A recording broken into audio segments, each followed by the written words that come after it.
Que le Seigneur nous bénisse tous. Nous allons commencer le service. Nous allons d'abord prier et puis nous allons chanter quelques cantiques avant d'écouter la parole du Seigneur. Prions. Bien-aimé Père Céleste, nous te louons, nous te rendons grâce encore pour ces moments que tu permets que nous puissions avoir dans ta présence. Seigneur Dieu Tout-Puissant, merci d'avoir permis encore une fois de plus que nous puissions nous rassembler, Seigneur, en ces lieux pour écouter, Seigneur, ta parole, recevoir tes instructions, mais pas seulement cela, Seigneur, mais que nous puissions subir ton action dans notre vie et que nous soyons transformés, régénérés et que nous soyons trouvés prêts, Seigneur, pour ton retour. Tel que nous sommes, nous venons à toi, remplis des faiblesses, remplis des manquements, Seigneur, plein de défauts, mais nous savons que c'est toi qui purifie, c'est toi qui lave, c'est toi qui console, c'est toi qui rend capable et c'est toi qui délivre pleinement. Bien-aimé Père Céleste, c'est pour ça que nous pouvons nous approcher de toi encore avec action de grâce. Nous te recommandons le service divin, nous te recommandons l'écoute de la parole, nous te recommandons les cantiques que nous voulons chanter à ta gloire. Et tu as dit, là où 2 ou 3 sont assemblés en mon nom, je suis au milieu d'eux. Seigneur, que ton atmosphère soit au milieu de nous. Puisses-tu disposer nos cœurs, notre esprit, nos pensées, notre entendement, afin que la distraction soit loin de nous et que nos cœurs soient prêts à écouter ta parole. Bénis ces moments, bien-aimé Père Céleste. À toi l'honneur et la gloire, dans le nom du Seigneur Jésus-Christ. Amen. Nous allons commencer notre service. Le frère Jean n'est pas disponible. Pour ce moment, il est dans la ville de London pour les réunions qui se tiennent là-bas avec notre frère Nico Kadima. Et c'est pour cela que nous allons tenir notre service, ouvrir le service, écouter, chanter les cantiques, puis écouter la retransmission qui a été faite cet après-midi. Nous allons prendre le cantique « Mon salut, ma nourriture », page 60. « Mon salut, ma nourriture ».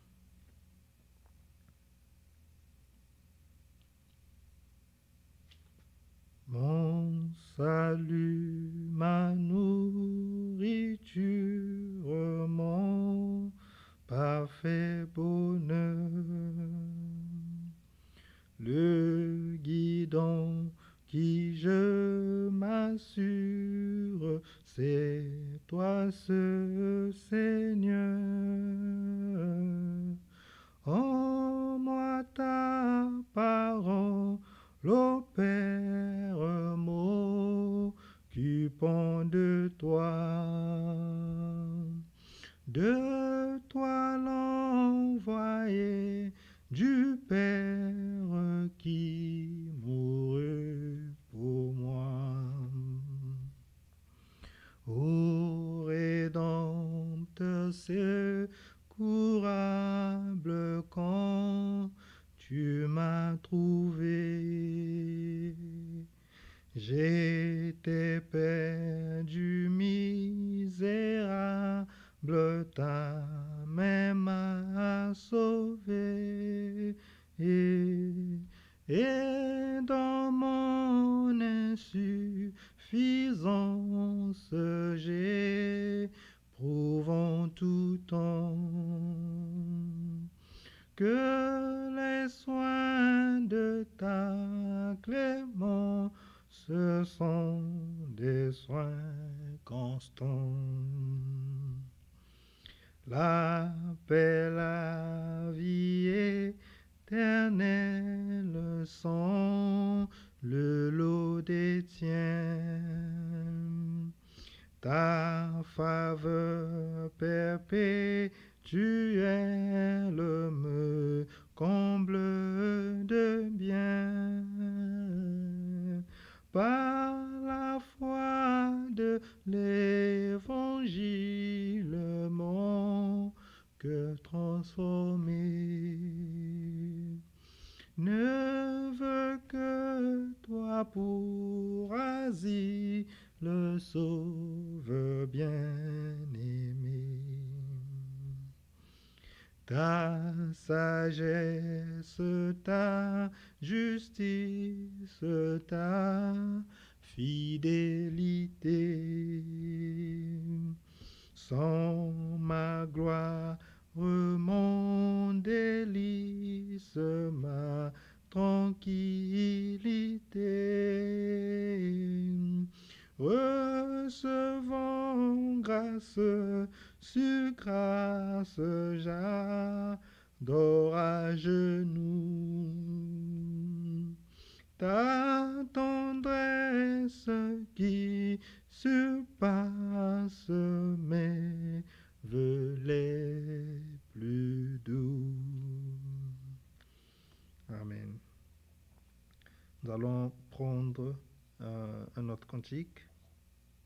Nous allons prendre juste à la page 59 le cantique 206, c'est Jésus, divin modèle.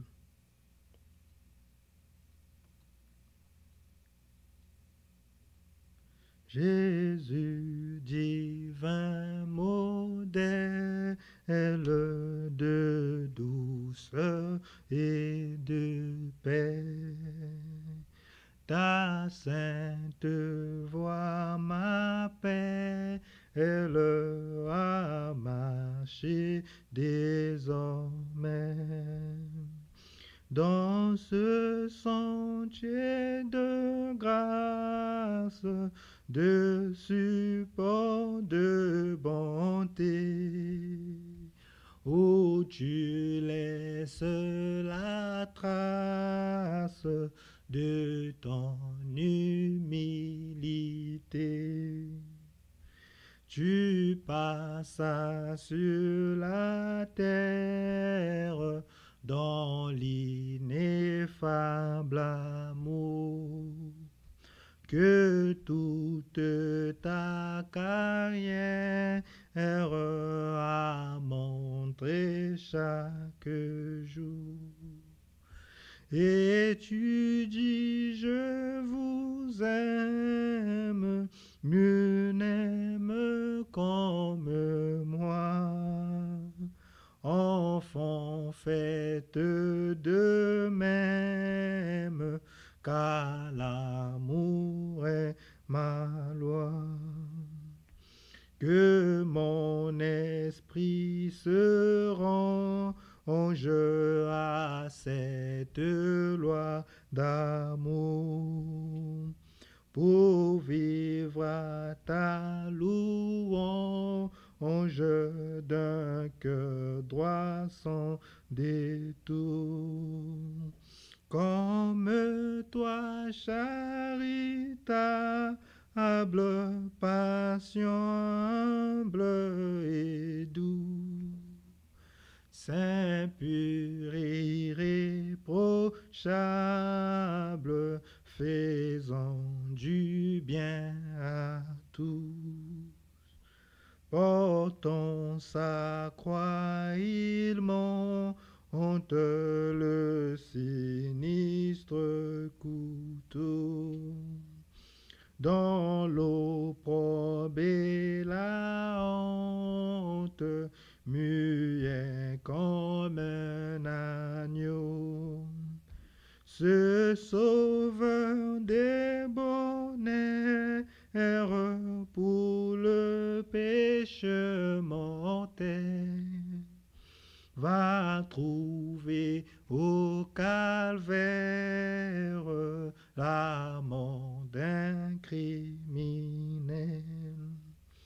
Sur cette croix sanglante, sous le divin courroux, regarde âme tremblante, l'agneau souffrant pour nous.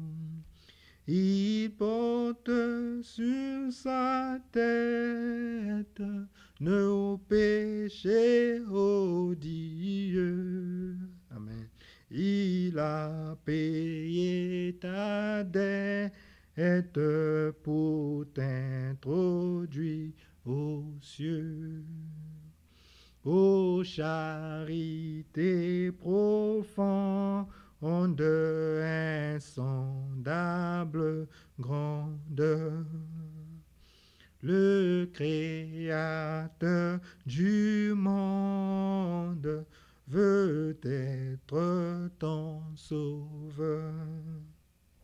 Ainsi, plus de détresse, Jésus est ton recours. Il est ta forteresse, il t'aime pour toujours.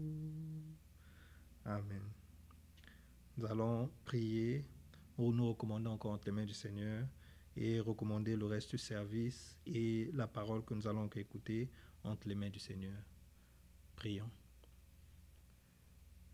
Bien-aimé Père Céleste, nous te louons encore, nous te rendons grâce.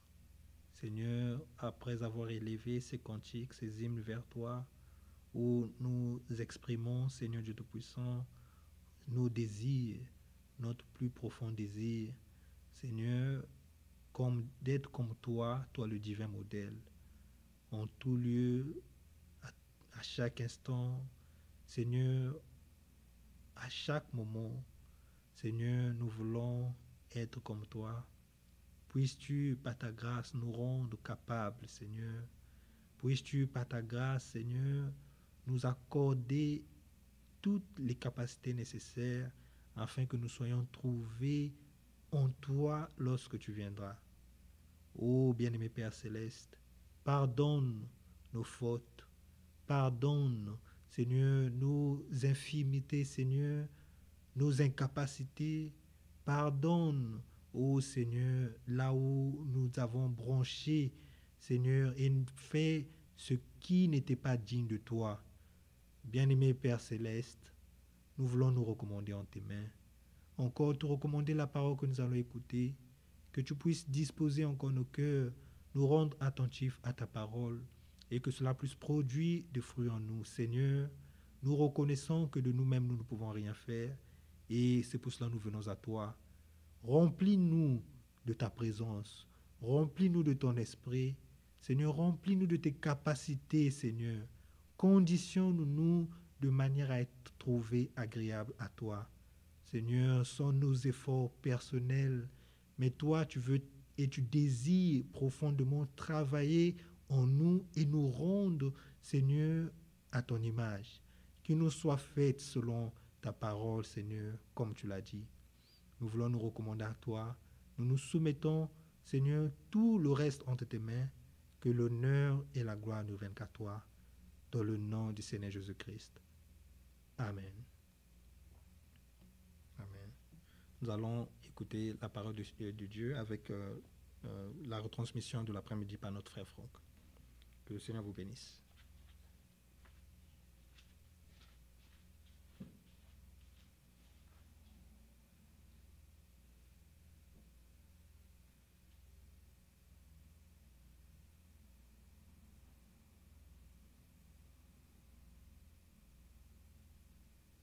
Pour le privilège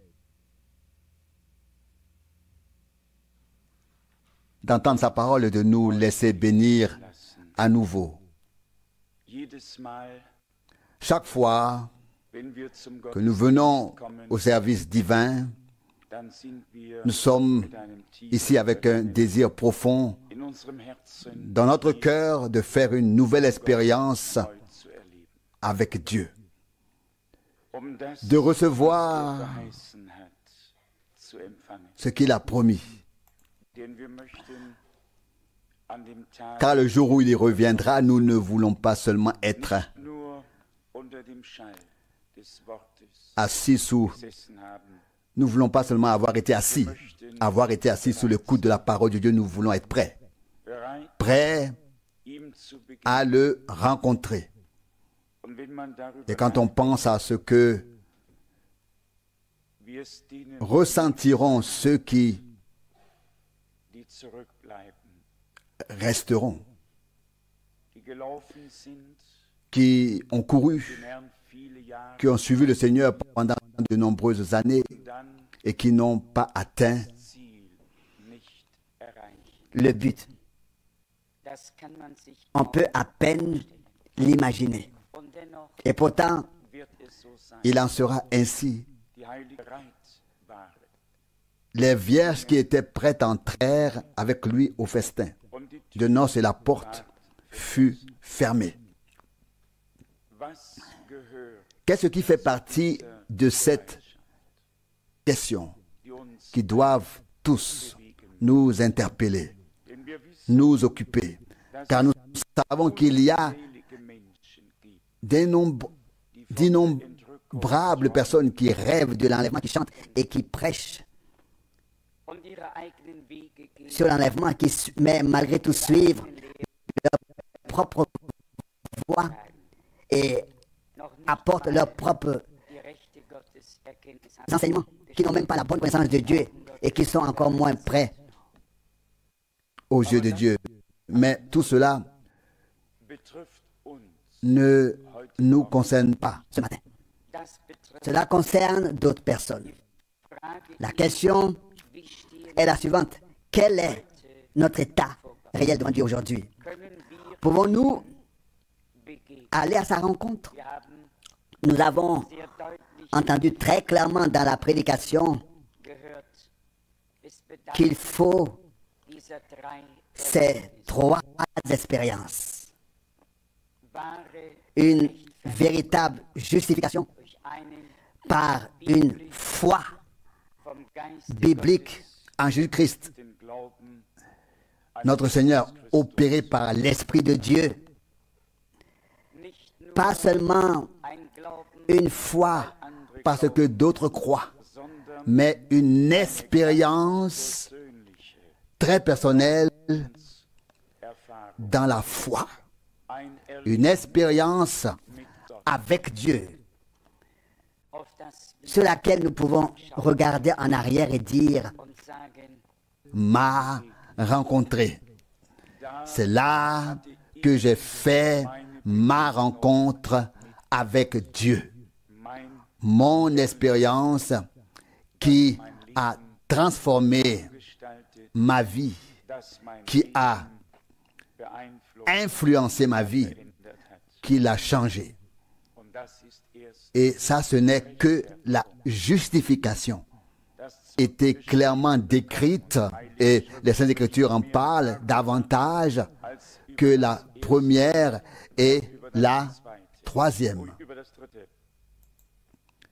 C'est la sanctification, dont il est dit, sans la sanctification, personne ne verra le Seigneur. Il n'y a pas d'exception. Sans sanctification, personne ne verra le Seigneur. C'est une parole sérieuse. Qui sait ce qu'est la sanctification aux yeux de Dieu? Pas ce que nous pensons être la sanctification, mais ce que Dieu exige de moi et de toi. Jean 17, verset 17, « Sanctifie-les dans ta vérité, ta parole est la vérité. » Que nous ayons un tel respect devant Dieu et sa parole, et cela pour tout ce qui y est écrit. Il y a suffisamment de gens qui prennent les raisins et laissent le gâteau. Nous devons, les raisins secs et laissent le gâteau. Nous devons prendre au sérieux chaque parole de Dieu et nous laisser imprégner par cette parole, cette vérité divine. Et tout en fait partie. Même ce qui est écrit dans Jacques 5. Ne parlez pas mal les uns contre les autres, bien-aimés frères, et ne vous jugez pas les uns les autres, car le juge est à la porte. Ça, c'est Jacques 4, verset 11 et Jacques 5,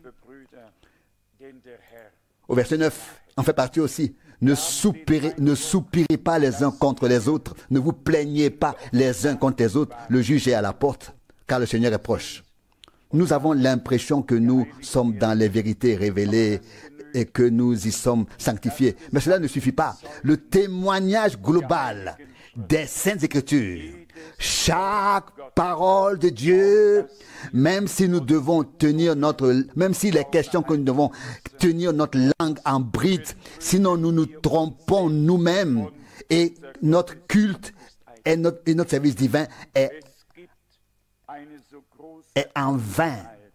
Il y a un si grand nombre de passages bibliques qui sont dans la parole de Dieu, dans lesquels nous devons être sanctifiés. Dans chaque point que Dieu exige de nous, nous devons être justifiés et sanctifiés devant le Seigneur. Le vieil homme n'y parviendra. Comment cela peut être possible? Mais alors nous levons les yeux vers le Seigneur et nous disons, Dieu fidèle, tu nous as fait grâce. Tu nous as donné une vie nouvelle. Tu as pardonné nos fautes. Nous sommes à toi. Nous sommes maintenant à ta disposition. Fais de nous ce qui te plaît. Avons-nous au moins ce désir profond en nous de plaire au Seigneur et de répondre à toutes ses exigences? Ici, nous avons tous écouté et lu dans Hébreux 12, verset 28. Hébreux 12, verset 28. C'est pourquoi, puisque nous devons recevoir un royaume inébranlable, soyons reconnaissants pour cela, car ainsi nous servons Dieu comme cela lui est agréable, avec crainte et avec piété. Verset 29, car notre Dieu est aussi un feu dévorant. Être reconnaissant est la condition préalable pour que nous puissions servir Dieu de tout notre cœur et avec sincérité. Si nous ne trouvons ou ne cherchons des reproches qu'en nous-mêmes ou chez les autres, nous n'avancerons pas. Nous devons devenir reconnaissants. C'est écrit ici dans Hébreux 12. Hébreux 12, verset 28. C'est pourquoi, puisque nous devons recevoir un royaume inébranlable, soyons reconnaissants pour cela. Car ainsi, nous servons Dieu d'une manière qui lui soit agréable. La reconnaissance, attestation. Et si nous considérons l'histoire du passage, nous devons dire qu'ils ont tous mangé de la manne, vu la colonne de feu, contemplé la gloire du Seigneur, bu au rocher spirituel, mais ils ont murmuré. Ils étaient mécontents et l'un a contaminé l'autre jusqu'à ce que Dieu doive finalement dire, Moïse, je vais détruire ce peuple et recommencer avec toi. Moïse, faire un nouveau commencement avec toi. Deutéronome 9, 14. Moïse s'est avancé dans la brèche. Il s'est placé devant la face de Dieu pour le peuple. Oui, il s'est placé entre Dieu et le peuple et a dit, efface plutôt mon nom de ton livre, mais laisse ce peuple. Exode 32, 32. Nous voyons les sentiments de Jésus dans cet homme de Dieu. Il aurait pu dire, oh, quelle idée merveilleuse. Oui, je serai enfin débarrassé de toutes ces souffrances alors il y aura un nouveau départ sans toutes ces vieilles choses. Non, pas comme ça avec Dieu, parce que nous voyons nos propres échecs et nos propres manquements de la même manière. C'est pourquoi nous ne nous arrêtons pas aux échecs et aux manquements des autres, parce que nous ne connaissons plus personne selon la chair, mais selon l'esprit. Et c'est pourquoi nous regardons au Seigneur qui nous a promis de nous donner un royaume inébranlable. Et le royaume de Dieu commence en nous, puisqu'il est intérieurement en nous. Et ce n'est que lorsque le royaume de Dieu est en nous que nous serons dans le royaume de Dieu. C'est une vérité que nous ne pouvons ni négliger ni ignorer. Il est dit ici au verset 28, parce que nous devons recevoir un royaume inébranlable. Hébreux 12, verset 28. Nous devons en être reconnaissants, car par cela nous servons Dieu d'une manière qui lui est agréable. Donc, si nous voulons servir Dieu de la manière qui lui est agréable, ce n'est pas en murmurant, ce n'est pas en nous plaignant, mais avec un cœur reconnaissant pour ce que Dieu a fait pour nous. Comprenons-nous cela? Nous voulons être agréables à Dieu et le servir. Voici ici la clé. La clé, être reconnaissant qu'il nous ait fait grâce et qu'il nous ait reçus dans son royaume, que nous puissions être sa propriété. Maintenant, il y a d'autres passages bibliques que nous voulons examiner, mais il s'agit en fait de vivre ces trois expériences: la justification, la sanctification et le baptême du Saint-Esprit. Le baptême dans le Saint-Esprit. De vraiment recevoir ces trois expériences. Et là, si tout le monde était d'accord, je dirais simplement que nous devrions prier. Simplement prier. Prier jusqu'à ce que chacun ait fait ces expériences-là avec Dieu. La pire chose qui pourrait nous arriver serait d'être assis sous l'écoute de la parole de Dieu, d'avoir été assis sous l'écoute de la parole de Dieu et de porter en nous l'espérance d'être avec le Seigneur et de se voir donc rester et ne pas prendre part à l'enlèvement. Je ne veux pas prendre cette responsabilité sur moi, car la prédication n'est pas liée à un métier, mais à un appel. Et Paul écrit que nous rendrons compte des âmes qui nous ont été confiées. Hébreux 13 et 17. Oh, avec quel sérieux alors devons-nous écouter la parole de Dieu et la prendre à cœur au point de trembler et d'être ébranlés au plus profond de nous-mêmes et de dire: Seigneur, où en suis-je et comment me situe-je spirituellement devant toi? Dans quel état je suis spirituellement devant toi? Comme nous l'avons déjà dit, le jugement des échecs des autres, qu'il s'agisse d'individus ou de mouvements spirituels ou de dénominations, etc., nous avons besoin d'une évaluation réelle de notre situation spirituelle et de notre état spirituel personnel devant le Seigneur et pas de celle des autres. Ça ne nous servira à rien. Et si nous tenons dans la foi et sommes reconnaissants pour ce que Dieu nous a déjà donné, il continuera à nous montrer et à nous indiquer le chemin du salut. Car c'est ainsi qu'il est écrit dans le psaume 50, verset 23, « Celui qui offre des actions de grâce en sacrifice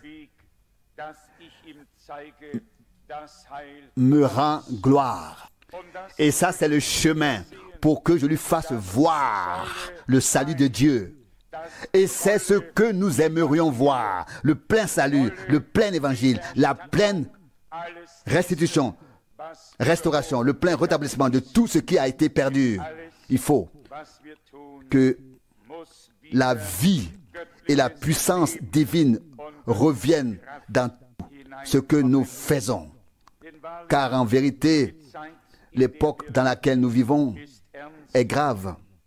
Et nous ne sommes pas de ceux qui fixent des temps pour le retour du Seigneur, mais nous ne sommes pas non plus de ceux qui disent « Mon Seigneur ne viendra pas avant longtemps ».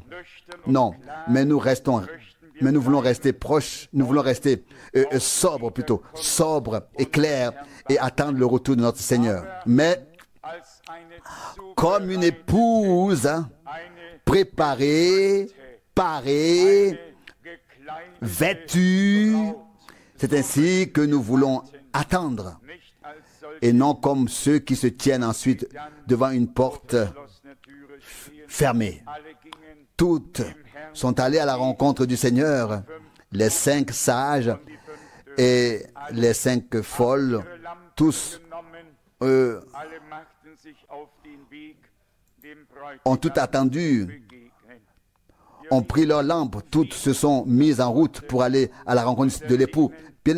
Bien-aimés, nombreux sont ceux qui font cela aujourd'hui, parmi ceux qui ont entendu le dernier message. Et pourtant, les écarts, les déviements à droite et à gauche sont là. Il y a des querelles et des divisions et ceci et cela. Et l'unité est détruite.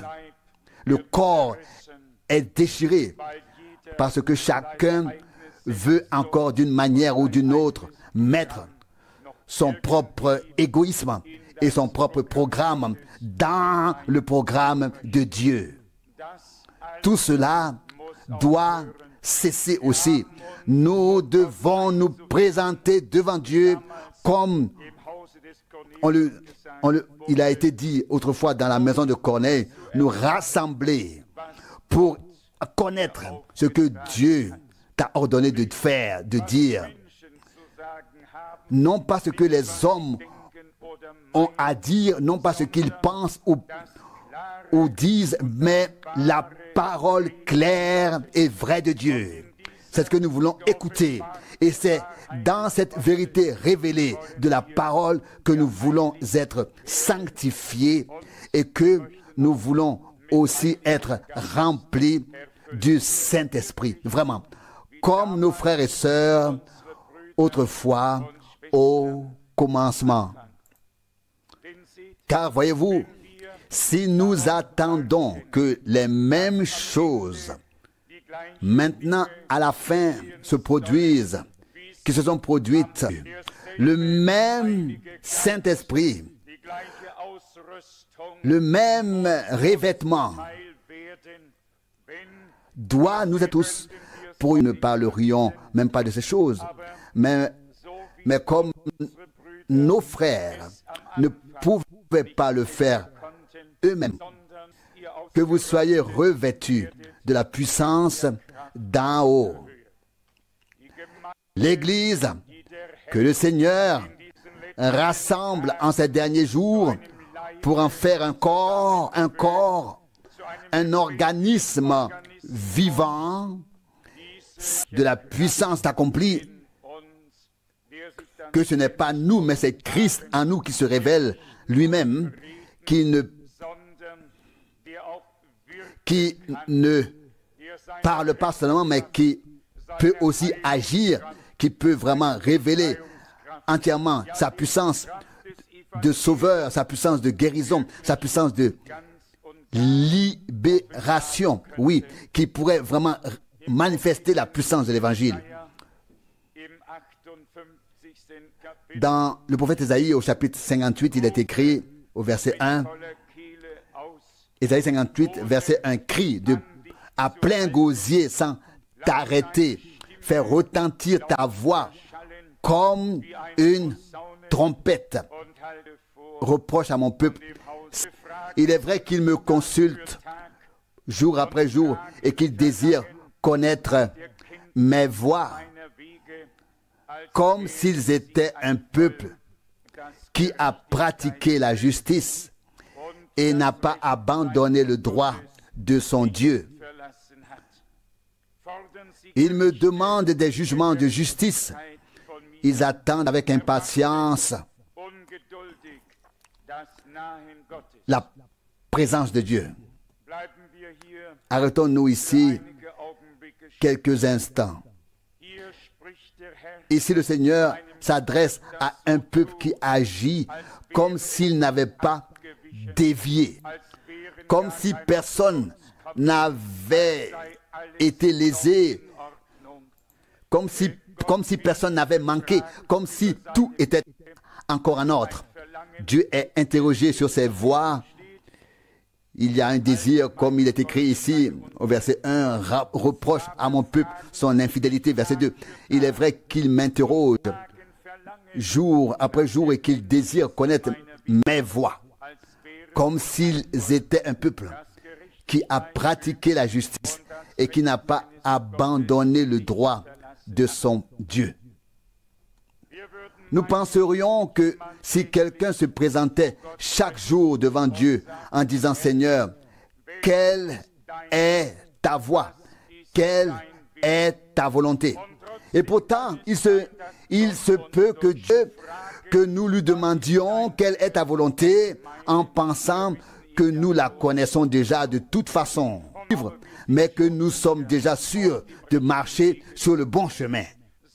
Si bien que nos questions et notre façon de nous tourner des mi-mots et ne correspondent pas à ce que Dieu voudrait qu'elles soient. Nous aussi qui suivons déjà le Seigneur, nous devons sans cesse nous demander avec un cœur sincère, oh Dieu, suis-je vraiment sûr? Sommes-nous déjà en tant que ton peuple là où tu veux que nous soyons et allions? Si nous étions David d'avoir déjà tout vécu, tout expérimenté, d'avoir déjà tout reçu et de ne plus nous réunir que pro forma, que par formalité pour offrir et prêcher, que Dieu pourrait-il penser de nous ou faire avec nous alors? Non, nous voulons admettre que certaines choses nous manquent encore et ne sont pas telles que Dieu les voudrait. Cela commence déjà par la reconnaissance pour ce que Dieu a déjà fait. Cela commence déjà en remerciant Dieu pour ce qu'il a déjà fait. Mais cela ne s'arrête pas là. Mais le chemin du Seigneur doit nous être éclairé toujours plus clairement et nous devons toujours mieux comprendre sa volonté et notre relation avec notre Dieu doit devenir toujours plus profonde et intime. Parfois, notre vie spirituelle est si plate, oh, si plate. Il n'y a pas de profondeur spirituelle, pas de vie vraiment, de vie divine, aucune trace des bénédictions divines ne subsiste. À quoi sert notre confession de foi si Dieu ne peut pas se confesser? Et c'est là, à quoi sert notre témoignage si Dieu ne peut pas se témoigner? Et c'est là que réside notre échec et en même temps notre désir vers le Seigneur, qu'il puisse nous amener à ce qu'il puisse se glorifier sur terre. C'est-à-dire à ce qu'il puisse arriver à ses fins en toi et en moi, que nous puissions prier avec un cœur sincère. Seigneur, fais apparaître que tu es Dieu et que nous sommes ton peuple. Que nous ne confessions pas seulement de bouche, mais qu'il puisse être révélé que le Seigneur est notre Dieu et que nous sommes le peuple de son pâturage, le troupeau de sa main, qu'il peut conduire, qu'il peut bénir, qu'il peut nourrir, oui, qu'il peut utiliser. Ici, dans ce passage de l'Écriture, cela va encore plus loin. Il est dit, le deuxième verset, attendant avec impatience la présence de Dieu. Au lieu de reconnaître que nous manquons, et que nous avons des manquements, nous sommes saisis encore d'impatience. Et c'est là que réside le problème global de ces jours. Pourquoi les hommes fixent-ils sans cesse de nouvelles dates pour le retour du Seigneur? Pourquoi veulent-ils provoquer quelque chose? Pourquoi ils s'impatientent? Ils ne peuvent pas attendre l'heure de Dieu. Qu'a dit autrefois le Sauveur lorsque Marie vint lui dire, écoute, il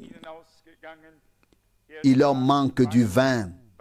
Dans Jean 2, verset 3, il lui a dit, mais femme, qu'est-ce que j'ai à faire avec ça? Mon heure n'est pas encore venue. Le Seigneur a pourtant un programme si ferme que personne ne peut le modifier et nous voulons être insérés dans ce programme. Mais ce n'est pas en fixant certaines choses que nous y parviendrons, mais en étant affermis dans la grâce et dans les paroles de Dieu.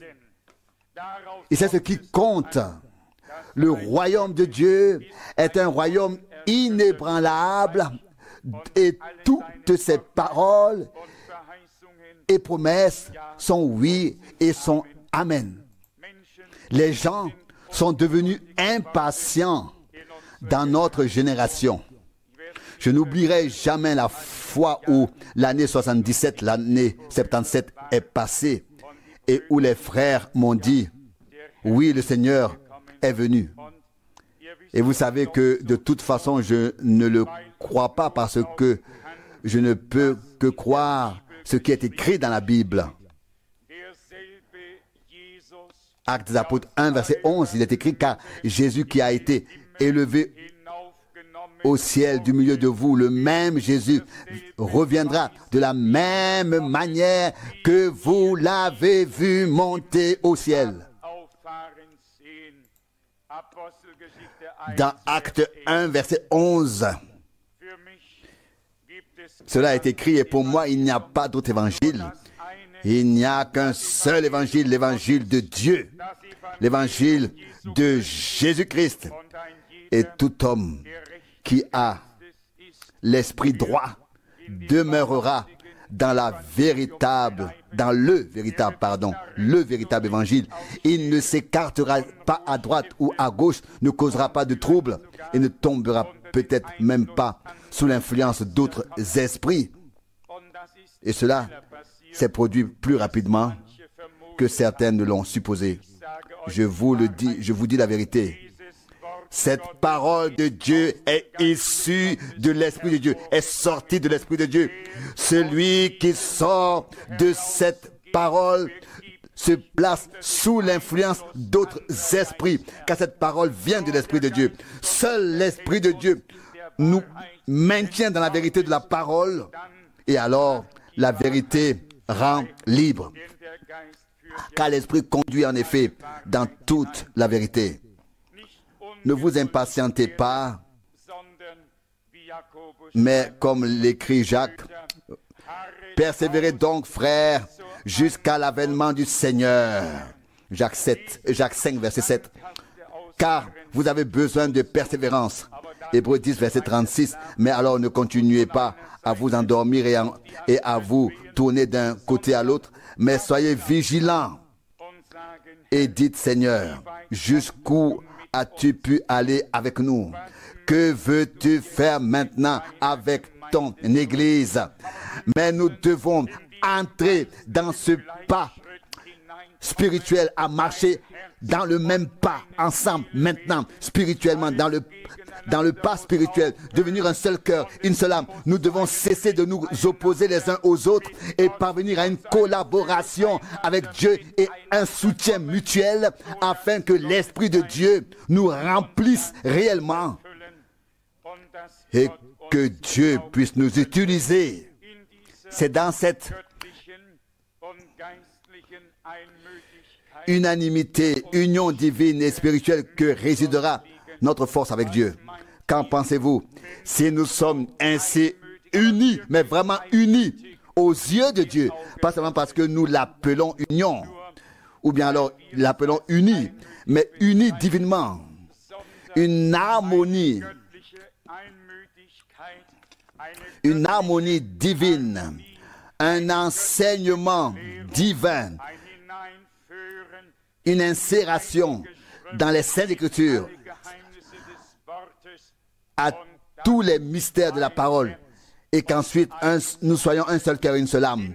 Nous parvenions à cette unité de la foi et de la connaissance du Fils de Dieu. Que pensez-vous lorsque nous élevons nos voix et prions dans une telle unanimité divine, dans une telle union divine, dans la volonté de Dieu? Prions. Alors je vous dis que le lieu sera ébranlé et la puissance de Dieu sera manifestée parmi le peuple de Dieu, car c'est ainsi que Dieu a toujours témoigné de lui-même. Quand il y avait l'union, il n'y a pas un homme qui lit les Saintes Écritures et constate ce que Dieu a fait dans l'Église primitive, en qui ne s'élèverait pas le désir et ne jaillirait pas le cri de l'âme. Oh Dieu, fais donc bientôt comme tu as fait autrefois. Donc, d'une part, la reconnaissance pour ce que Dieu a fait et ensuite d'entrer dans le repos de Dieu, non pas dans le sommeil spirituel, mais dans le repos de Dieu, en nous reposant de nos propres œuvres et en entrant dans l'œuvre de Dieu qui s'est produite et nous réalisons alors que nous sommes nous-mêmes l'œuvre de Dieu, créée pour son honneur et sa du jeûne. Ésaïe 53, verset 3. Pourquoi jeûnons-nous et ne le vois-tu pas? Pourquoi nous mortifions-nous et tu n'y fais pas attention? Certaines choses sont faites et nous pensons que Dieu nous accordera alors toute son attention et il ne semble pas l'avoir fait. Et voici alors la question: pourquoi faisons-nous ceci? Pourquoi faisons-nous cela? Et pourquoi n'y vois-tu pas? Pourquoi est-ce que tu ne le vois pas? Puis le texte poursuit au verset 3. Réfléchissez bien le jour où vous jeûnez, vous vaquez à vos occupations et vous poussez tous vos gens au travail. Verset 4. Réfléchissez bien, vous ne jeûnez que pour provoquer des querelles et des disputes et pour frapper à coups de poing. Vous ne jeûnez pas en ce moment pour que vos prières soient exaucées dans les cieux. Même le jeûne et la prière doivent être justes devant Dieu. Si quelqu'un jeûne par dogmatisme, pour vouloir avoir raison, pour pouvoir à nouveau frapper du poing, alors nous pouvons nous épargner tout cela. Bien-aimés, pourquoi toutes ces choses sont-elles écrites? Dieu veut faire de nous des hommes qui jeûnent. Quand ils jeûnent, que cela soit correct. Quand ils prient, que cela soit correct. Quand ils prêchent, que cela soit correct. Que tout soit mis en accord avec Dieu selon sa sainte et précieuse parole. Ça, c'est le but ultime de la prédication, que nous soyons amenés en parfait accord avec Dieu. Nous sommes impatients que sonne l'heure où le Seigneur pourra se révéler. Nous l'avons entendu, nous l'avons encore constaté hier après-midi ici avec ce groupe de jeunes d'une vingtaine de personnes. Il y a bien une faim, mais les gens n'ont pas d'orientation. On associe des choses qui ne vont pas ensemble et ce qui va ensemble. Le Seigneur nous a aidés jusqu'ici, il nous a fait grâce et je voudrais insister sur ce point. Il nous a fait grâce, il nous a accordé un aperçu et une vue d'ensemble de son conseil de salut d'une manière telle qu'elle n'a jamais existé sous cette forme complète, si je puis dire ainsi. Mais tout cela doit avoir un but et aura un but, à savoir que le Seigneur nous obtienne finalement là où il veut que nous soyons. Un accord total avec lui et avec sa parole. Personne ne fait plus quoi que ce soit pour être vu ou entendu. Tout le monde se renie et dit: Seigneur, je ne suis pas digne d'un regard de ta part. Vous l'avez déjà dit, je l'ai dit assez souvent. Si vous saviez tous ce que j'ai déjà dit au Seigneur, je ne sais pas si vous pourriez le comprendre.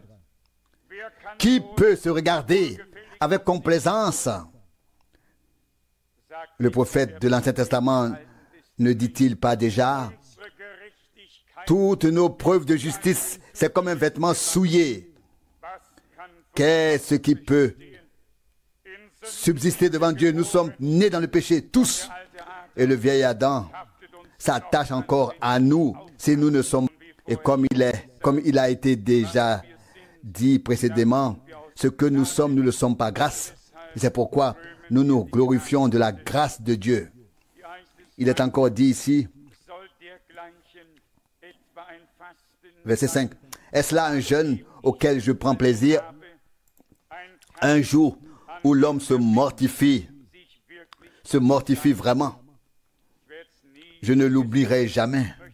Je ne veux même pas nommer le mouvement. Mais chacun a son propre sac de toile et chacun a sa salière avec des cendres dedans. C'est un mouvement pentecôtiste. Ils ont des prophètes et tout ce qu'ils ont encore de plus. Et quand ça arrive, et si je ne l'avais pas vu moi-même, et si je n'avais pas été à cette réunion, j'aurais quand même du mal à le croire. Personne n'a le droit d'entrer dans la salle avec ses propres chaussures. Chacun doit laisser ses chaussures à l'extérieur. Et pour chacun, il y a ce sac de toile et les cendres dans la salière. Et puis, bien sûr, tout commence. Et il ne faut pas croire. Et je ne dis pas cela pour m'amuser. Je le dis à cause d'une profonde douleur de l'âme que des gens pensent pouvoir se présenter devant Dieu en pensant que maintenant nous allons faire repentance, pénitence dans le sac et dans les cendres. Et ils trouvent toujours le passage biblique nécessaire pour cela, car il y avait là le prophète qui se repentait dans le sac et dans la cendre. Et ils pensent devoir faire la même chose. Ici, le prophète dit, eh bien sûr, ils n'ont pas trouvé ce passage biblique. Ésaïe 58. Ici, le prophète dit, est-ce que c'est un jeûne si vous mettez des toiles de sac et vous priez dans la cendre? Est-ce que tu peux appeler cela un jeûne et un jour agréable au Seigneur? Est-ce que vous pouvez appeler cela un jeûne et un jour agréable au Seigneur? Lorsque vous laissez pendre votre tête comme un joug et que votre tête et ainsi de suite regarde vers le bas. Non, pourquoi pas? Ce serait illustrer le découragement. L'humilité n'est pas pendant que la tête est baissée ou pendant que nous mettons nos pieds dans un sac. L'humilité est dans le cœur. Et Dieu veut que nous ayons cette humilité divine. Et notre Seigneur ne parle-t-il pas dans le sermon sur la montagne? Quand vous jeûnez, lavez-vous et oignez votre tête d'huile. Alléluia, gloire à Dieu. Cela témoigne du fait que nous croyons, ce que nous prions pour faire confiance à Dieu afin qu'il nous l'accorde. D'une part, le cœur incliné. Et si ce n'était pas dit ici et que nous trouverions l'exaucement de Dieu en priant dans le sac et la cendre, nous voudrions encore tous le faire. Mais ce n'est pas la voix de Dieu avec nous. La voix de Dieu avec nous est la voix de la foi et de l'obéissance afin que nous nous laissions mettre en accord avec lui et avec ses paroles en toutes choses. Peut-on appeler cela un jour agréable au Seigneur? Il est posé comme question ici. Un homme qui se mortifie et laisse pendre sa tête comme un brin de pinceau, qui s'enduit de toile de jute, qui prie dans la cendre. Peut-on appeler cela un vrai jeûne ou un jour agréable au Seigneur? Non. Dieu veut faire de nous des personnes humbles au plus profond d'elles-mêmes, qui savent qu'elles dépendent de la grâce de Dieu et que tout bon don et parfait vient de Dieu. Mais tout se passe sur le chemin de l'obéissance, de la foi. Si nous ne sommes pas dans la voie de Dieu, nous pouvons jeûner et prier la tête baisse, la tête basse, être dans le sac et dans la cendre. Cela ne servira de toute façon à rien. Et maintenant, voici ce qu'est vraiment un jeûne aux yeux de Dieu. Du verset 6. N'est-ce pas plutôt un jeûne comme je l'aime que de délier des liens injustes, de briser les liens du joug de la servitude, de rendre la liberté à ceux qui ont été violés et de briser tout joug. Comparez ce passage avec Ésaïe 61, le verset 1. L'Esprit de Dieu, le Seigneur, est sur moi, parce que le Seigneur m'a oint pour porter le message de joie aux malheureux, parce qu'il m'a envoyé pour panser ceux qui ont le cœur brisé, pour annoncer aux captifs la délivrance et à ceux qui sont liés le relâchement. Le relâchement. Verset 2, une année de grâce du Seigneur. Ça, c'est le ministère qui doit être poursuivi aujourd'hui encore par l'Église maintenant. Les personnes qui sont liées, qui ne peuvent pas s'aider elles-mêmes, n'ont pas besoin de condamnation. Ils ont besoin d'une parole puissante de Dieu, dans laquelle la puissance de Dieu se manifeste et les liens sont brisés. Nous savons que lorsque Pierre était là-bas en prison ou que Paul était là, comme toujours, l'un des deux dans le bâton avec ses jambes ou ses pieds, et que soudain quelque chose s'est produit et qu'il a été libéré et a pu sortir. Il faut que quelque chose de divin vienne, quelque chose de plus fort que ce qui nous lie, que ce qui nous entrave, que ce qui nous empêche, ce qui nous retient maintenant sous son emprise, nous maintient sous son emprise. Et s'il s'agit de puissance de l'ennemi, nous l'avons souvent dit, il y a deux puissances, mais une seule, toute puissance. Et cela, nous le croyons de tout notre cœur et de toute notre âme. Il n'y a qu'un seul tout-puissant, tout-puissant. Et c'est là que Satan et toute son armée doivent s'incliner et se soumettre et reconnaître qu'il est vaincu et qu'il a perdu son droit sur les enfants de Dieu et que sur les enfants de Dieu et que le Seigneur nous a rachetés et que nous lui appartenons et sommes sa propriété. Imaginez que vous achetiez une chose et que le propriétaire initial veuille encore faire valoir des droits et parler ici et là, etc. Et ce ne serait pas une bonne chose. Il y aurait des allers et retours. Non.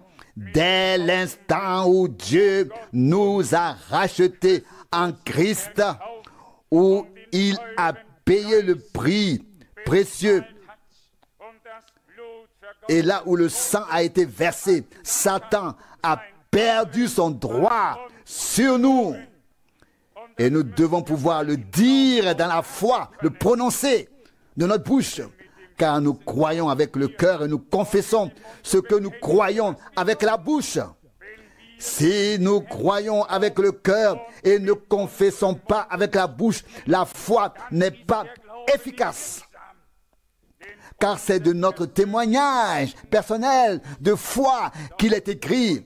Ils ont vaincu par le sang de l'agneau et par la parole de leur témoignage.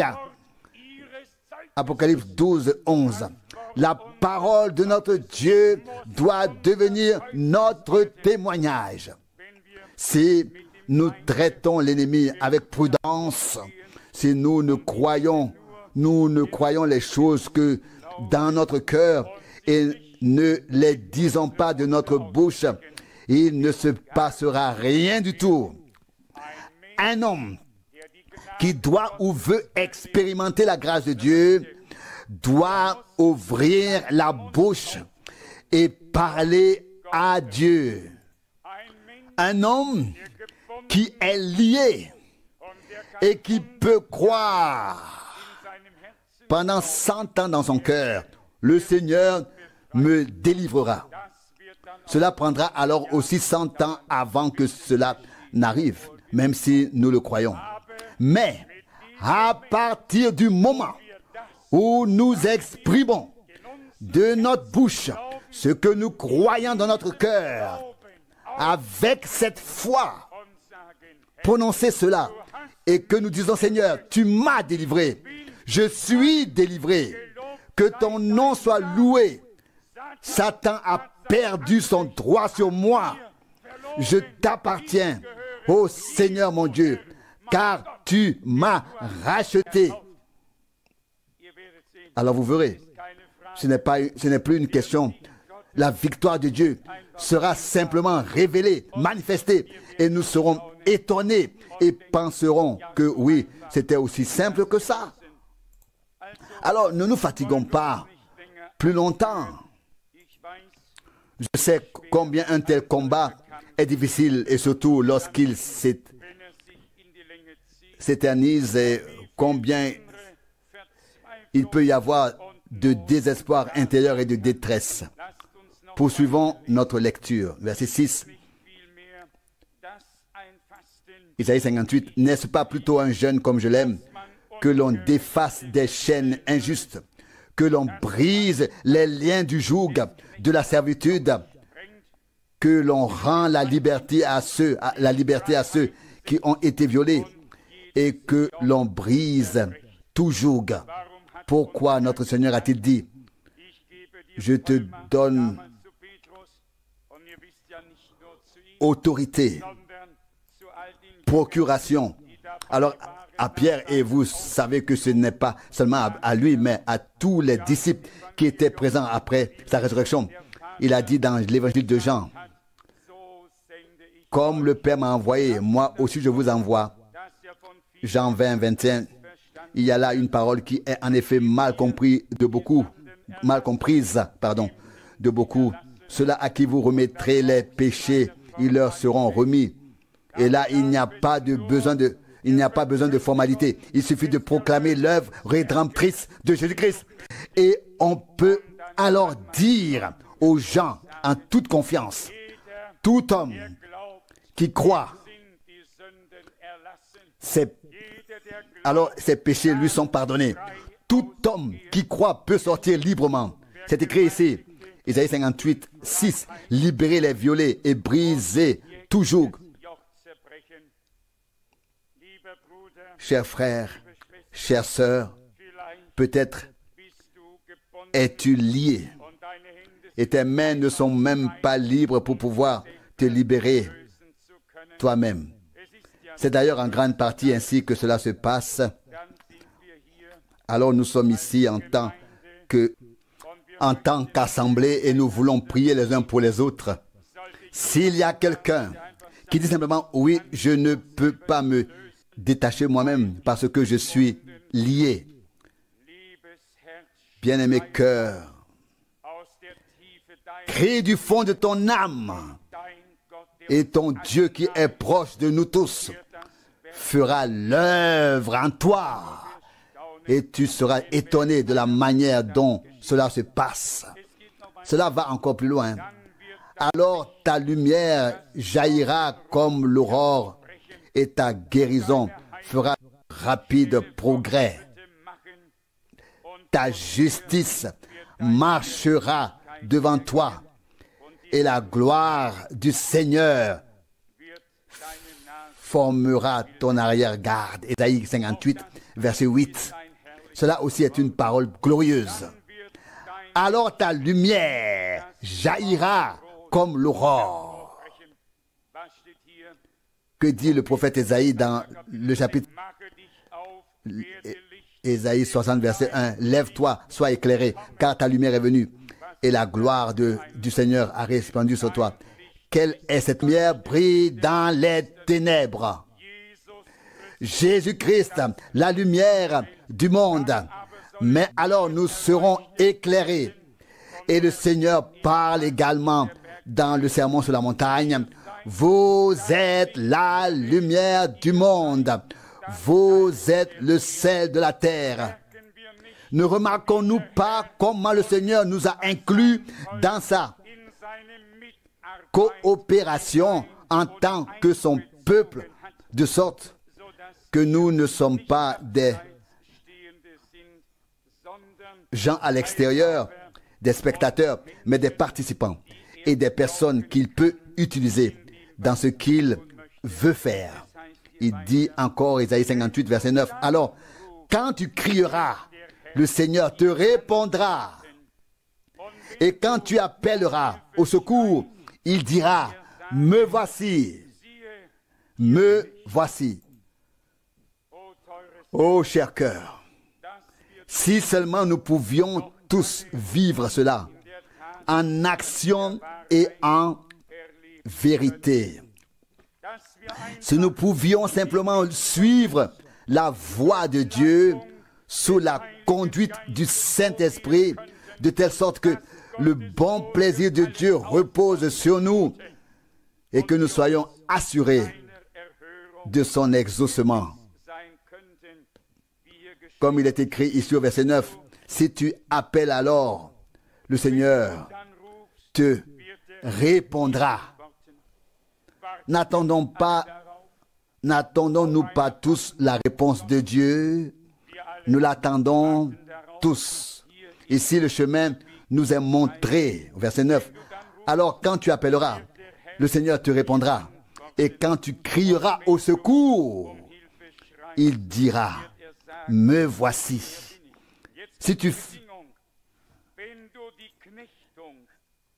Maintenant, suis la condition.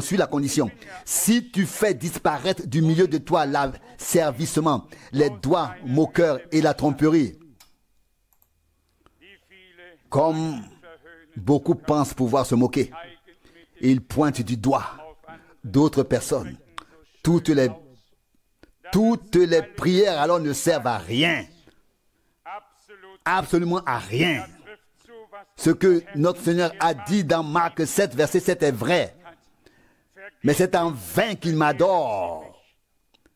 Alors, au-dessus de tout, il y a cette parole terrible. En vain. Chanter en vain. Prier en vain. Assister en vain à des services divins. En vain, en vain, en vain, en vain. Et ce qui se trouve alors au bout de tout ce qui est en vain, c'est le terrible désespoir. Ici, il nous est clairement dit comment cela peut arriver. Si tu es asservi, combien se laissent asservir spirituellement? Se laissent asservir spirituellement. On leur dit, si tu n'acceptes pas cet enseignement, tu n'en fais pas partie. Et on les a servis comme si un homme avait le droit ou l'autorité de contester le bonheur d'un autre, ou comme si quelqu'un était responsable de pouvoir rendre les autres bienheureux. Le salut vient du Seigneur, notre Dieu, et c'est indépendant de tous les hommes. C'est dommage pour tous ceux qui se laissent mettre sous tutelle et asservir spirituellement. Mais les gens veulent une telle chose. Ils ne supportent pas bien la liberté spirituelle. La loi doit toujours venir. N'avons-nous pas, n'avons-nous pas? J'ai entendu cela aussi. Dieu avait tout préparé pour le peuple d'Israël. Il lui avait fait des promesses. Et soudain, ils veulent faire quelque chose d'eux-mêmes. Puis Dieu leur a donné tant de choses à faire qu'ils n'ont qu'Isaac avec Jacob. Dieu a suivi un si beau chemin. Il n'y avait pas de tu dois ni de tu dois. Il y avait la communion avec Dieu, les promesses et tout ce qui va avec. Si nous regardons l'Église du Nouveau Testament et en particulier cette époque, l'asservissement, les gens sont retenus en otage, sous tutelle spirituelle et liés à des interprétations et à des propres raisonnements. Et puis aussi le fait de lever le doigt et de menacer du doigt, montrer les autres du doigt. Eh bien, ils n'ont pas trouvé la liaison. Je renonce à toute connexion qui viendrait de quelqu'un ou même de l'autre côté. Et où seulement des gens sont utilisés par l'ennemi. Je veux avoir jusqu'à la fin cette connexion divine, réelle. Et elle sera toujours conforme à ses paroles, à la parole de Dieu. Alléluia, gloire à Dieu. La connexion divine, la liaison divine se fait toujours par l'Esprit et la parole de Dieu. Tout le reste n'est depuis longtemps que des interprétations qui se sont avérées fausses. Et on ne devrait pas y croire. Vous savez bien que lorsque toutes les dates sont passées, on a toujours mis en avant de nouvelles choses et les dates fixées sont passées sans que rien se soit passé. Et on a toujours mis en avant de nouvelles choses et la nouvelle détermination, elle ne fait qu'indiquer que les gens sont spirituellement malades. Ils ne peuvent pas s'aider eux-mêmes car il est encore écrit que personne ne connaît les temps et les délais que Dieu a réservés à sa propre autorité.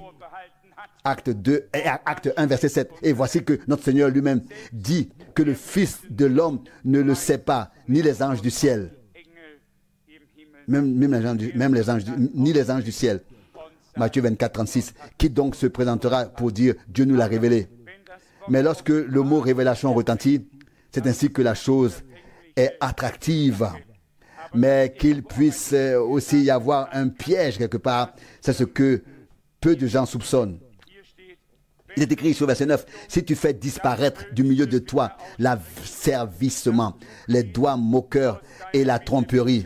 Verset 10, et offre à ce que vous voulez que les autres fassent pour vous, faites-le leur d'abord. Isaïe 58, 10 avec Matthieu 7, 12. Ainsi, le verset 10 d'Isaïe 58, si tu donnes à celui qui a faim ce que tu désires toi-même, et si tu rassasies ainsi l'âme altérée, ta lumière resplendira dans les ténèbres et ton obscurité deviendra comme l'éclat du midi. C'est comme une recette globale pour parvenir à une vie réelle avec Dieu, à un accord avec lui et ses paroles. Ici, les détails nous sont énumérés. Nous devons nourrir les âmes affamées avec ce que nous désirons nous-mêmes. Avec ce que nous désirons nous-mêmes. Oh, c'est là aussi une pensée très importante. Seulement ce que tu veux manger toi-même. Et cela doit être la parole de Dieu, car il est écrit que l'homme ne vit pas de pain seulement, mais de toute parole qui sort de la bouche de Dieu. Matthieu 4, 4. Donc, ce que nous voulons qu'on nous serve là n'est rien d'autre que la parole de Dieu.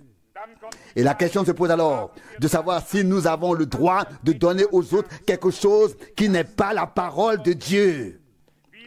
Nous ne devons donner aux autres que ce dont nous avons nous-mêmes besoin pour rassasier notre âme.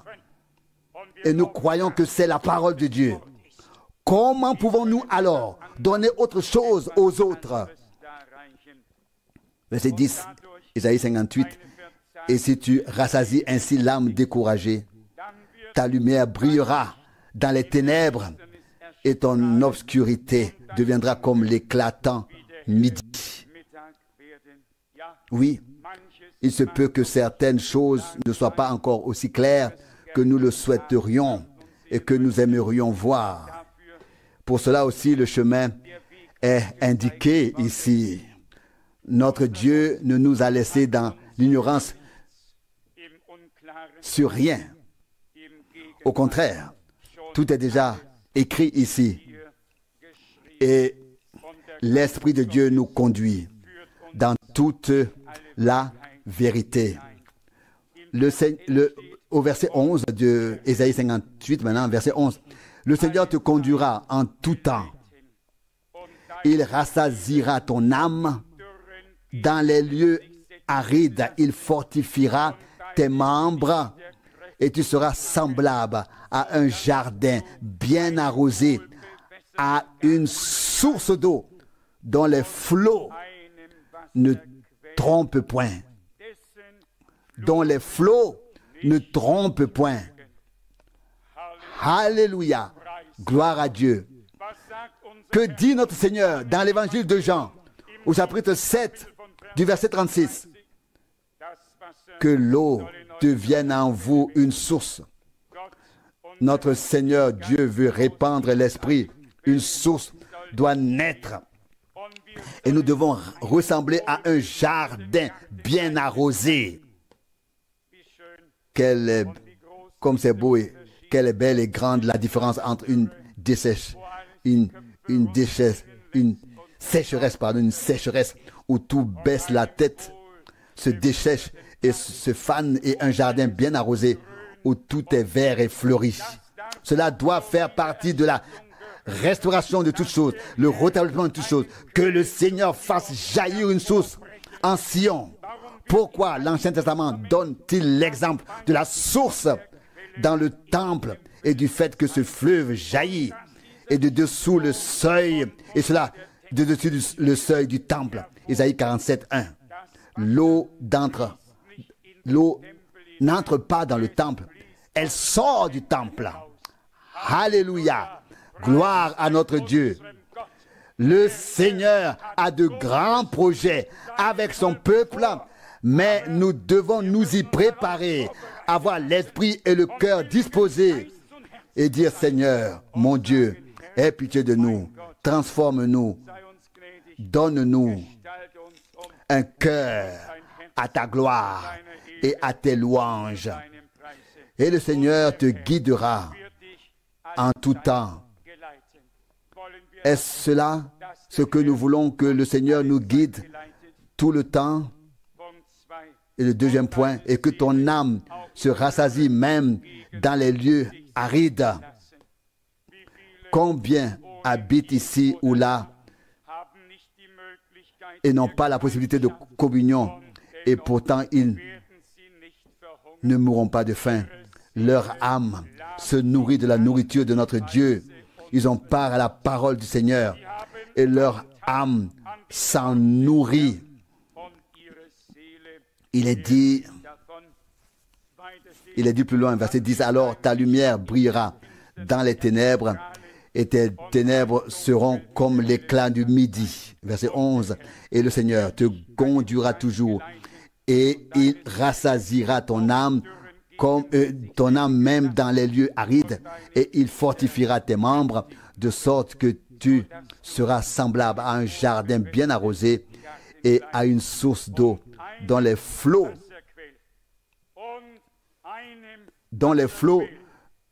ne trompent pas. Ne trompe pas, ne trompe pas.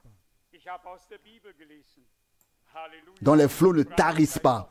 J'ai lu dans la Bible, hein? Alléluia, gloire à Dieu. Pouvons-nous croire cela? Pouvons-nous nous laisser sanctifier par cette vérité? Pouvons-nous dire oui à chaque phrase, à chaque parole lue? Car ce n'est que par l'approbation intérieure que nous devons avoir dans notre cœur que Dieu peut réaliser sa parole que nous avons entendue. S'il y a la moindre résistance et que nous faisons des allers-retours, il n'y a pas de progrès avec notre Dieu. Nous devons pouvoir dire oui à chaque parole, même si elle nous frappe comme un marteau, et le dire dans notre cœur fidèle: Seigneur, tu as raison dans tout ce que tu dis. De notre côté, c'est la faute et l'échec, la honte. Nous avons fait du tort. Nous t'avons fait du tort. Tu as raison en tout et nous venons à toi. Nous nous mettons à ta disposition. Ici, il est dit au verset 11, et fortifie tes membres. Que nous le fassions physiquement ou spirituellement, les deux à la fois, cela nous fera du bien d'être à nouveau un peu mieux physiquement, mais spirituellement aussi, bien sûr. Nous aimerions que tous les membres du corps du Seigneur soient bien irrigués, abreuvés, qu'il y ait une source de Dieu, comme il est écrit, qu'il fera jaillir une source. Et nous l'avons souvent chanté, un fleuve se déverse comme une inondation puissante, comme un fleuve puissant. Ainsi, un jardin bien arrosé ressemble à une source d'eau.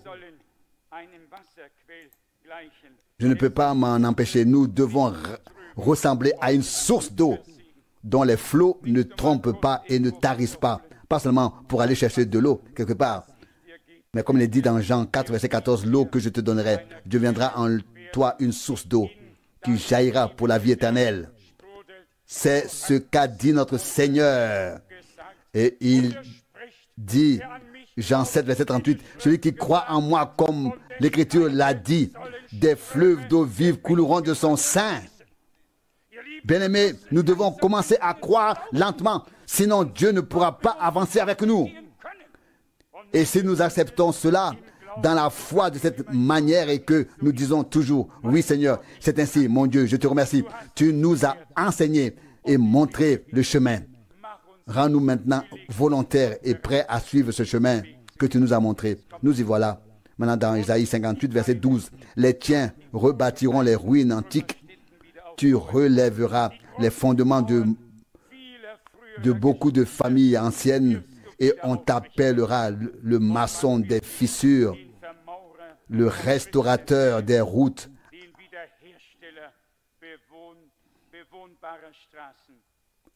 habitable. Cela aussi est lié au thème de la restitution, de la restauration, du rétablissement. Si toutes les choses précédentes se réalisent, alors les anciens lieux de ruines seront reconstruits.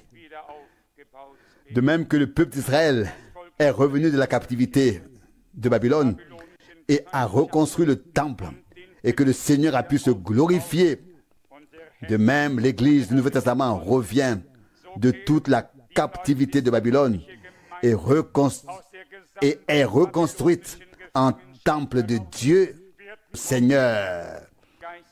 1 Pierre 2, 5. Toutes les fondations seront de nouveau élevées.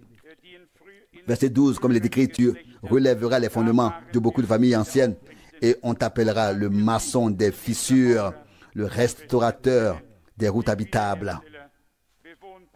Le restaurateur des routes habitables.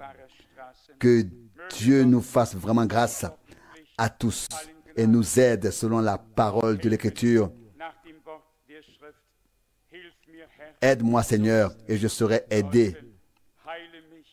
Guéris-moi et je serai guéri. Sauve-moi et je serai sauvé. Jérémie 17, verset 14. Notre Dieu est un Dieu glorieux et ce qui est beau dans sa parole, c'est qu'elle est vraie. Alléluia. Ce qui est beau dans cette parole, c'est qu'elle est vraie. Que nous pouvons y croire. Oh, si ta parole n'est plus valable, sur quoi ma foi reposera-t-elle? Ce qui m'importe, ce ne sont pas 1000 mondes, mais seulement ta parole. De faire, de mettre en pratique ta parole.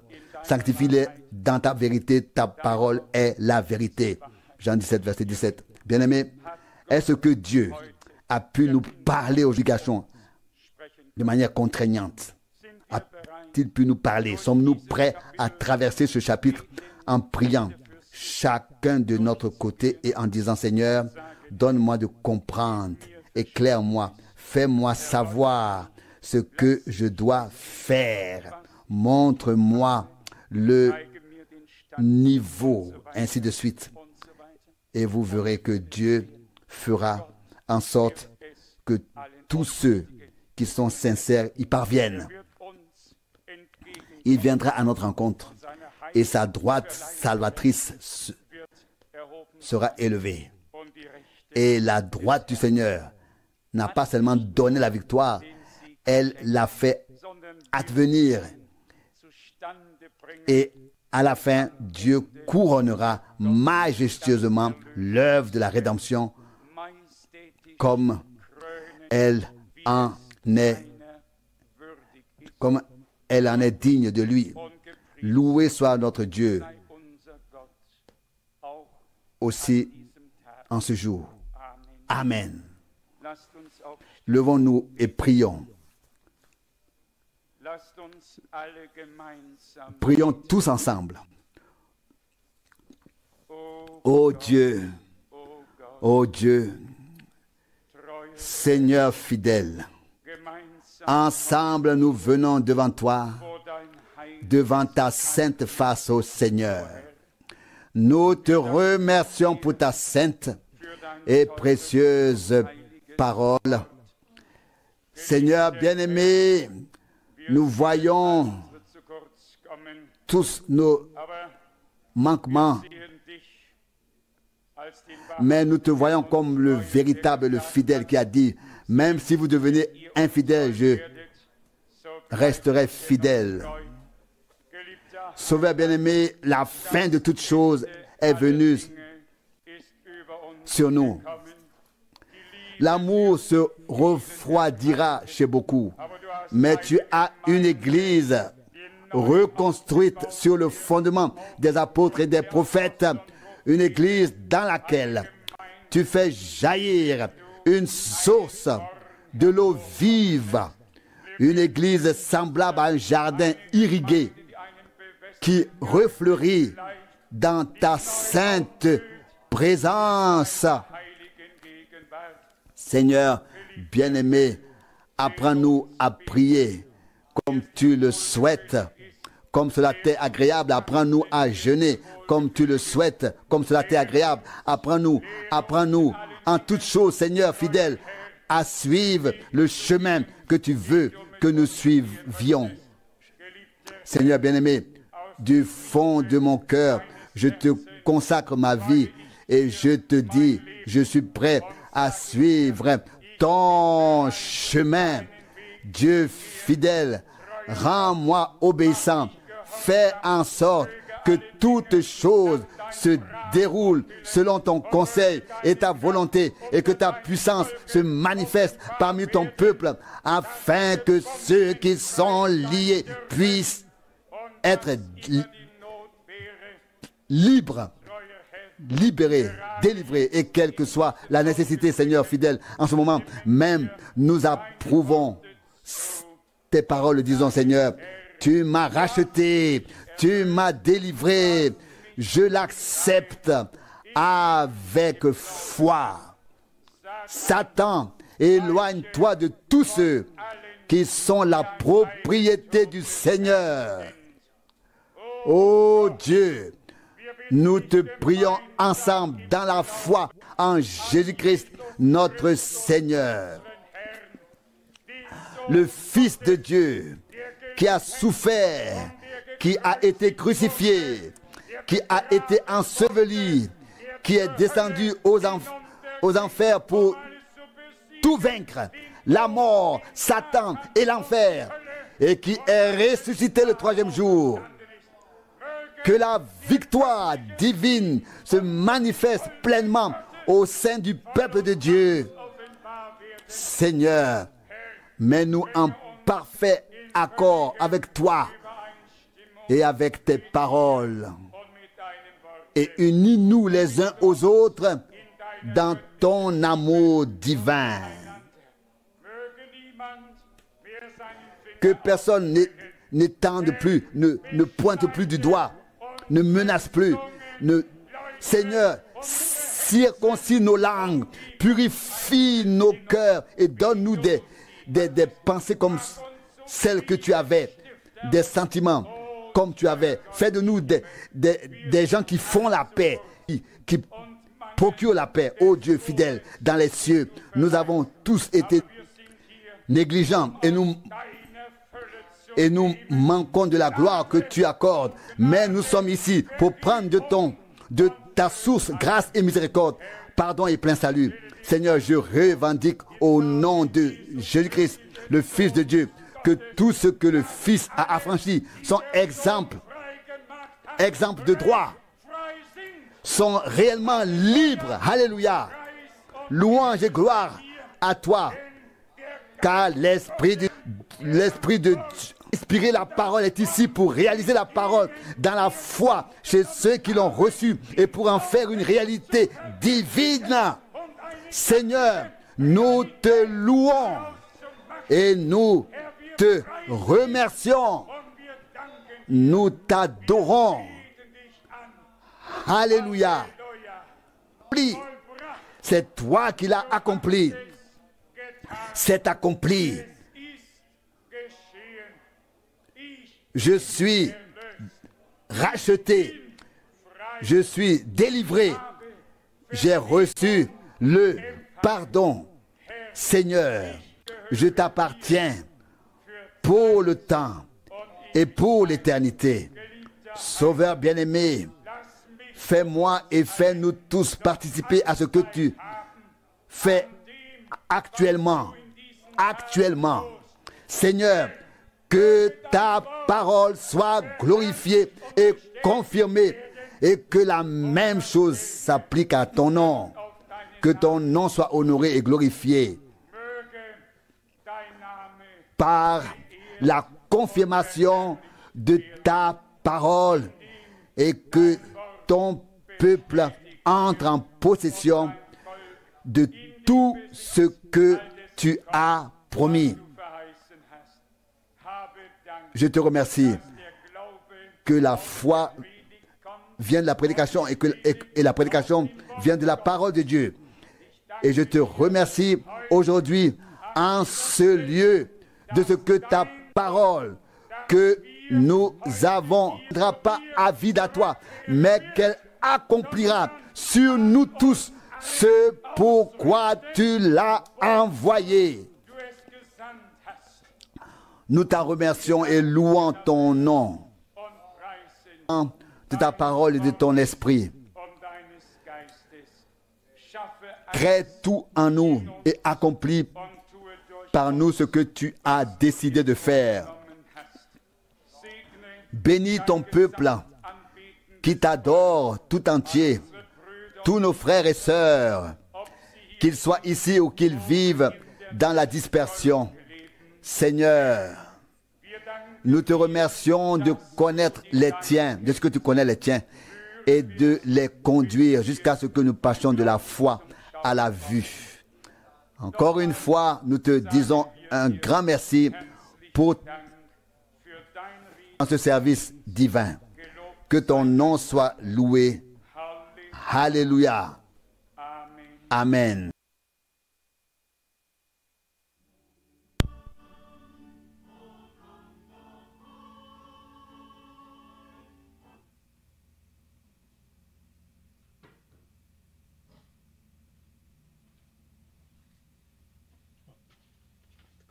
Que le Seigneur soit loué. Encore, merci, que Dieu soit loué vraiment pour sa parole. Nous allons rechanter Jésus, divin modèle, avant de prier. Encore. Page 59, numéro 206. Jésus, divin modèle.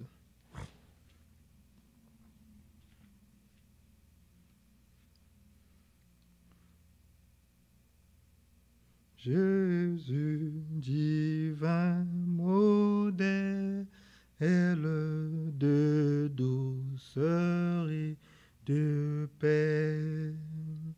Ta sainte voix m'appelle à marcher désormais dans ce sentier de grâce, de support de bonté, où tu laisses la trace de ton humilité.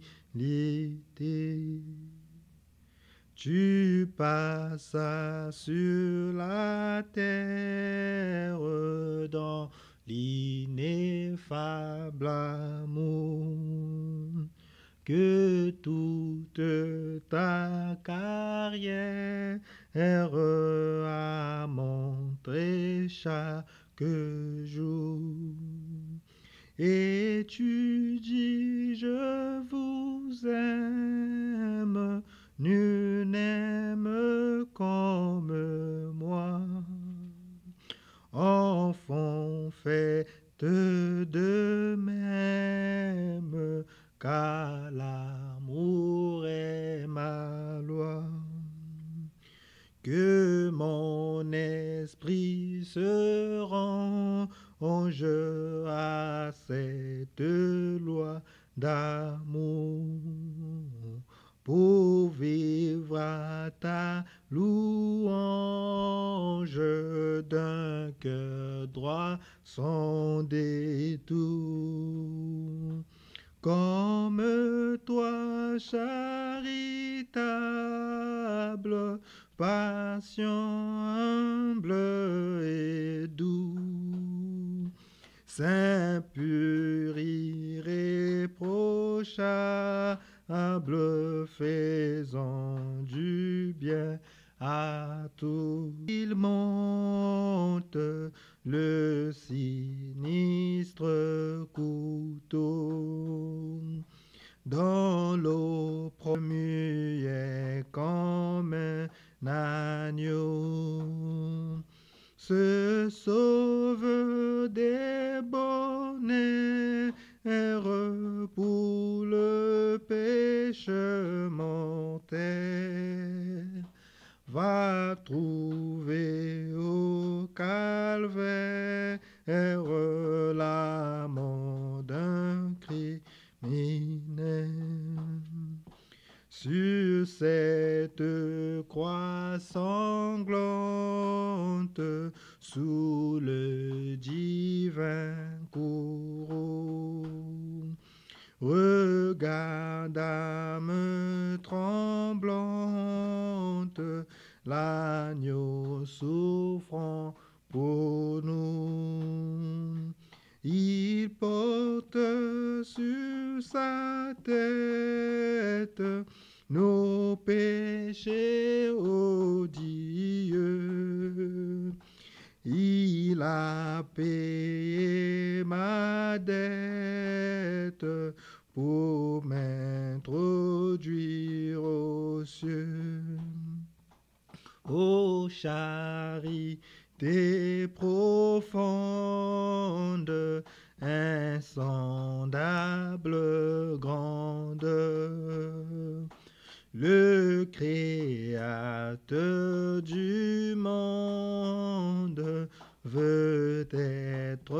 ton sauveur. Ainsi plus de détresse, Jésus est ton recours. Il est ta forteresse, il t'aime pour toujours. Amen. Que le Seigneur soit loué. Comme nous l'avons entendu, que le Seigneur nous accorde sa grâce, que maintenant, qu'il nous accorde ne plus nous arrêter, comme le serviteur pouvait dire, sur les fautes des autres, que nous puissions en tout temps être reconnaissants et ne pas se plaindre ou murmurer les uns contre les autres. C'est dans Jacques que nous avons lu ça. Jacques chapitre 5. Il dit, soyez donc, Jacques 5, 7, soyez donc patients, frères, jusqu'à l'avènement du Seigneur. Voici, le laboureur attend le précieux fruit de la terre. Prenons patience à son égard, jusqu'à ce qu'il ait reçu les pluies de la première et de l'arrière-saison. Vous aussi, soyez patients, affermissez vos cœurs, car l'avènement du Seigneur est proche. Amen. Ne vous plaignez pas les uns des autres, frères, afin que vous ne soyez pas jugés. Voici, le juge est à la porte. Amen. Amen. Que le Seigneur nous accorde la grâce. Il dit que nous soyons toujours reconnaissants, que Dieu nous accorde, nous allons prier, que Dieu nous accorde, qu'il mette la reconnaissance dans nos cœurs, qu'il mette cela dans notre pensée, dans notre esprit, afin que nous ne puissions pas nous plaindre, afin que nous ne puissions pas murmurer. Et puis il dit, au lieu que nous puissions nous arrêter et reconnaître, voir les fautes ou remarquer ce qui ne va pas aux autres, mais que le Seigneur nous accorde la grâce que nous-mêmes, que nous puissions voir et s'examiner soi-même et aller au Seigneur et lui demander qu'il puisse nous venir en aide en toutes choses. Nous allons dans Jérémie 17, 14, il dit, guéris-moi, Éternel, et je serai guéri. Amen. Sauve-moi et je serai sauvé. Amen. Car tu es ma gloire. Amen. Mais nous pouvons encore ajouter, Seigneur, délivre-moi et je serai purifié. Amen. C'est ce que nous devons demander au Seigneur et nous pouvons nous approcher de lui dans la prière. Nous allons prier et nous recommander encore entre ses mains. Prions. Bien-aimé Père Céleste, merci encore pour ta parole. Nous l'avons entendu, Seigneur. Ô grand Dieu, nous reconnaissons, je reconnais mes faiblesses, mes fautes, mes manquements. Et je peux venir à toi, Seigneur, avec confiance, sachant, Seigneur, que tu ne me demandes pas à me transformer moi-même. Ô Seigneur, comme dans le psaume 37, il dit, Seigneur, qui peut, ô Seigneur, comme toi, délivrer le malheureux d'un plus fort que lui? Bien-aimé Père Céleste, ta puissance, c'est ça qui libère, Seigneur. C'est toi qui es en mesure de me délivrer et je serai délivré. C'est toi qui peux me purifier, je serai pur. Seigneur, je serai rendu plus blanc que neige, Seigneur. Tout vient de toi. Je viens à toi, Seigneur. Rends-moi pur et je serai pur. Seigneur, ôte de mon cœur tout ce qui est contraire à ta volonté. Bien-aimé Père Céleste, donne-moi de voir mon semblable, mon prochain, Seigneur, comme toi tu me vois, comme toi tu la vois. Donne-moi, Seigneur, de voir comme toi tu vois. Oh Seigneur, tu nous regardes au travers du sang de Golgotha. Oh bien-aimé Père Céleste, fais-nous grâce à tous, Seigneur, que aucun de nous n'ait dans son cœur, Seigneur, un esprit de jugement, Seigneur, de critique, de calomnie, Seigneur, comme nous l'avons entendu, ayant les gestes menaçants, pointant du doigt.